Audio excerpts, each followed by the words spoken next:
Welcome back to another episode of the Hermit Poetry series. I'm Neil Aitken, and on this channel I read poetry, mostly work by contemporary poets, occasionally poems of my own, and once in a while poems from the past. Today's poem comes to us from Lee Herrick from Gardening Secrets of the Dead, published by WordTech Editions in 2012. The poem I'm going to read is entitled Elation. You can be several places at once, literally on Earth, in North America, in California, in a plastic white lawn chair on the porch, the rain not sure what it wants, to perform an aria or a fury. You are there in the white chair, the plastic cardinals spinning wings, gauging the wind, and then you become the two birds that flew into the luncheon while the fiction speaker talked about rooms in Buenos Aires. One of the birds landed on the chair next to me. It was a dove.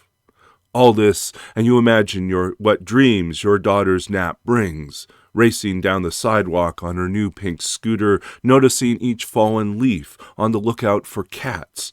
You imagine the texture of the poet's hair, how each strand flares in the light rain, and there is something else you didn't know, the dead butterflies. I saved all of their wings. I told you I would. And that was Elation from Gardening Secrets of the Dead by Lee Herrick. If you enjoyed this reading and this poem, please give this video a thumbs up, and definitely do check out the description of the video for more information about Lee Herrick, as well as where to purchase this book, and more information about this series and other projects that I've been working on. If you want to support this project, the Hermit Poetry series, please do subscribe to the channel and hit the bell icon. You'll be notified every time there is a new video. New videos go up every Tuesday, Thursday, and Sunday. And I try to stick to that schedule as best as I can. I'm always open to suggestions for other poets and poems to explore, books to look at, and I'm happy to consider and read whatever you send me, and look for ways to integrate it into this series. So my goal ultimately is to support other poets and other writers and support other presses.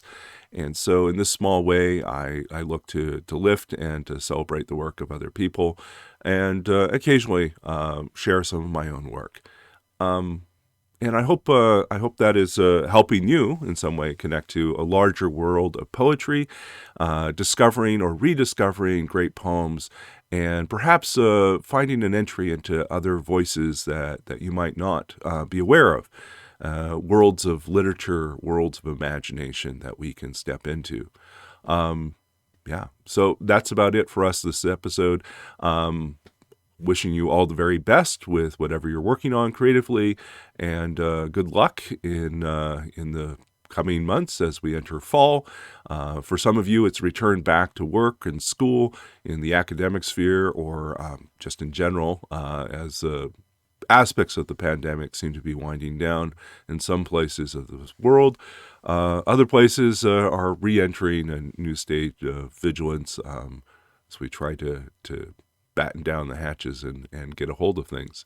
But I hope wherever you are, you're finding safety in what you're doing, and joy in the creative labors that you're pursuing. And if you are if you are engaged in the work of researching and considering and studying and immersing yourself or escaping into the world of literature and art, just as a respite and a refuge from the rest of the world, then that is great too. And I must admit, I believe that's part of what we do as artists, is we step into these worlds partly to create and partly to find sanctuary. And so may it be sanctuary to you.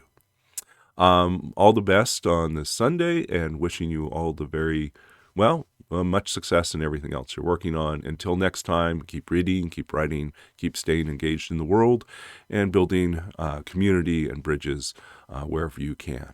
And we will see you again soon with more poetry and more reading in our next episode. Till then, take care and goodbye.